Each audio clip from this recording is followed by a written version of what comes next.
কি হব চাবুৱা লাহোৱালত পুনাকন বৰুৱা নে বিনোদ হাজৰিকা দুয়োজনৰে নিতৌ নতুন নতুন দাবী মই বুলি নহয় অসম গণ পৰিষদ দলে চাবুৱা লাহোৱাল বিধানসভা সমষ্টিত আগন্তুক বিধানসভা নিৰ্বাচনত হাতীৰ প্ৰতীক বিচাৰে আৰু আমাৰ দলৰ নেতৃত্বই সেইটো আমাক একেবাৰে নিশ্চিত কৰিছে আৰু অনুধৰণে ভাৰতীয় জনতা পাৰ্টীয়ে চেষ্টা নিশ্চয় কৰিব ৰাজ্যখনৰ 126টা বিধানসভা সমষ্টিতে ভাৰতীয় জনতা পাৰ্টী আনফালে অসম গণ পৰিষদ দলে তৃণমূল পৰ্যায়ৰ পৰা নিজৰ সংগঠন পদ কৰিবৰ কাৰণে শক্তিশালী কৰিবৰ কাৰণে যোৱা দিননিশা কাম কৰিছে গতিকে চেষ্টা সকলোৰে থাকিব আলোচনাৰ মাধ্যমেৰে বিষয়টো নিষ্পত্তি হ'ব আৰু পৰস্পৰক আমি সহযোগিতাৰে আগবঢ়াই দিম। আজি আমি হাতীয়ালি গাঁও পঞ্চায়তত অন্তৰ্গত আমাৰ গোটেইকেইটা ৱাৰ্ডৰ পৰা দলৰ কাৰ্যকৰ্তা আৰু শুভাকাংক্ষীসকলৰ উপস্থিতিত আমি সাংগঠনিক সভাৰ লগতে এটা বাৰ্তা দিবৰ কাৰণে আহিছোঁ, যিটো বাৰ্তা আগন্তুক নিৰ্বাচনত মানুহৰ মনত যি দুধুৰ মুধুৰ আছিল যে ইয়াত ভাৰতীয় জনতা পাৰ্টি থাকিব নে অসম গণ পৰিষদ থাকিব, সেই বাৰ্তাটো সম্পূৰ্ণ ভুলটো মই ভাঙি দিবৰ কাৰণে আহিছোঁ। আৰু ইতিমধ্যে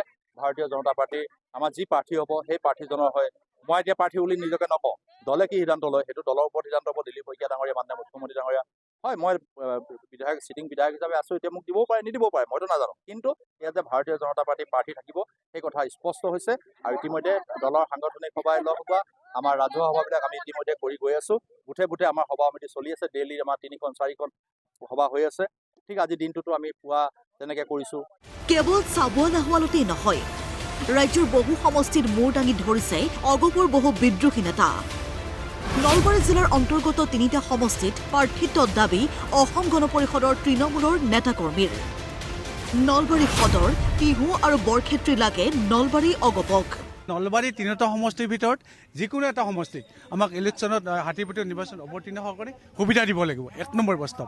2 নম্বৰ প্ৰস্তাৱ আছিলে যদি আমাক নিৰ্বাচনত অৱতীৰ্ণ হ'বলৈ হাতীপতি নিৰ্বাচন খেলিবলৈ নিদিয়ে তেতিয়াহ'লে 3টা সমষ্টিতে অসম গণ পৰিষদ দলে হাতীৰ প্ৰতীকত এইবাৰ নিৰ্বাচনত অৱতীৰ্ণ হ'ব। 11 চনৰ নিৰ্বাচনত আমি 2য় স্থানত আছিলোঁ 3টা সমষ্টিত, কিন্তু 16 চনৰ নিৰ্বাচনত 3টা সমষ্টি ভাৰতীয় জনতা পাৰ্টীক দি দিলে। গতিকে এইবাৰ তাৰমানে কোনো পধ্যে এইটো নহ'ব। যদি মিত্ৰতাত আপোনালোকে আবদ্ধ হয় আমি বিৰোধিতা নকৰোঁ, কিন্তু নলবাৰী জিলাত যিকোনো এটা সমষ্টি আমি নিজৰ দলৰ প্ৰতীকত খেলাৰ কাৰণে কিন্তু আমি পাব লাগিব, অৰ্থাৎ মিত্ৰজোঁট আমি মানিম, কিন্তু যদি আমি এটা চিট পাব লাগিব 3টা চিটৰ ভিতৰত। অগপৰ BTC এলেকাৰ অধীনৰ দলীয় নেতৃত্বইও আজি অনুষ্ঠিত কৰে চিন্তন বৈঠক। গোৰেশ্বৰ, টংলা, মানস আৰু পৰ্বতজোৰা সমষ্টিত প্ৰাৰ্থিত্ব দিব খুজিছে BTCৰ অগপ নেতৃত্বই। ত্যাগ আৰু উদাৰতা প্ৰদৰ্শন কৰিবলৈ বৈঠকত অংশ লৈ মুখ্যমন্ত্ৰীলৈও আহ্বান দলটোৰ মুখপাত্ৰ পৰেশ বৈশ্যৰ।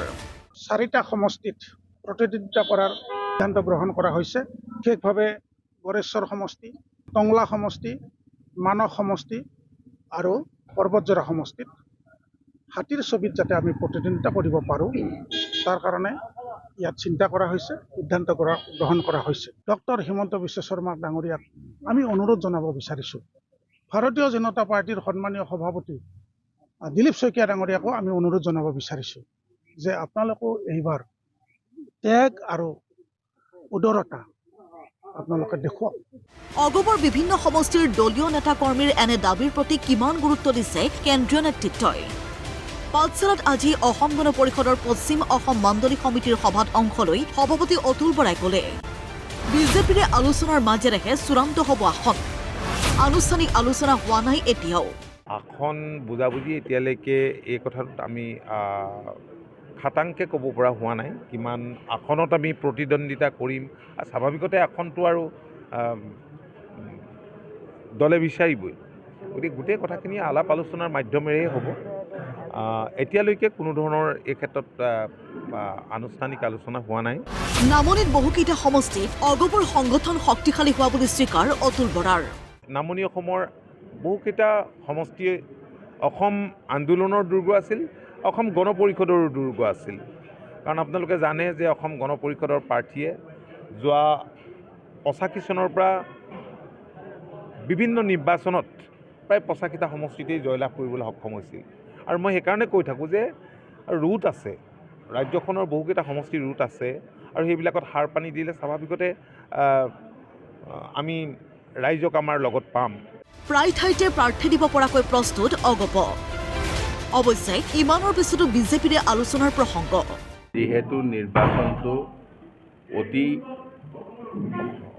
ওচৰত আহি পাইছে, গতিকে আমি গোটেইখিনি প্ৰত্যেকটো সমষ্টিতে দলীয় কাম কাজ আৰু সংগঠন শক্তিশালী কৰাৰ ওপৰত গুৰুত্ব দিছোঁ। কোনোবা সমষ্টিত আমি প্ৰতিদ্বন্দ্বিতা কৰিব লাগিব আৰু কোনোবা সমষ্টিত আমি আমাৰ মিত্ৰজোঁটক সহায় কৰিব লাগিব। অগপ ৰৈ আছে আলোচনালৈ, কিন্তু আলোচনা হ'ব কেতিয়া? অৱশ্যে ইচ্ছা কৰিলে য'তেই মন তাতেই প্ৰাৰ্থী দিব পাৰিব অগপই, ক'লে মুখ্যমন্ত্ৰীয়ে। হৈ যাব, আমি এইটো মই ইমান অসুবিধা দেখা নাই। ডিমাণ্ড কৰাততো কাৰো আপত্তি নাই, ডিমাণ্ড কৰাত আপুনি কেনেকৈ বাধা দিব, বা তেওঁলোকে উঠাতো আপত্তি নাই, কিন্তু আমি কোনকেইটা ছিটত মিত্ৰতা কৰিম সেইটো আমি 15 ফেব্ৰুৱাৰীৰ আগতে সিদ্ধান্ত ল'ম। আৰু অতিৰিক্ত যিকেইটা তেওঁলোকে উঠিব খোজে তেওঁলোকে উঠিব পাৰে, বন্ধুত্বমূলক আমি প্ৰতিদ্বন্দ্বিতা কৰিম। আমি তেওঁলোকৰ ওপৰত কোনো হেঁচা প্ৰয়োগ নকৰোঁ যে আপুনি ইয়াক উইড্ৰ কৰি লওক, তাক উইড্ৰ কৰি লওক। আমাৰ কোনো হেঁচা নাই, গণ পৰিষদৰ প্ৰতি আমাৰ সন্মান আছে। য'ত যেনেকৈ তেওঁলোকে প্ৰাৰ্থী থিয় কৰাব পাৰে কৰিব পাৰিব, আমি কেইটাত নকৰোঁ, 15 ফেব্ৰুৱাৰীৰ ভিতৰত আমি সিদ্ধান্ত ল'ম।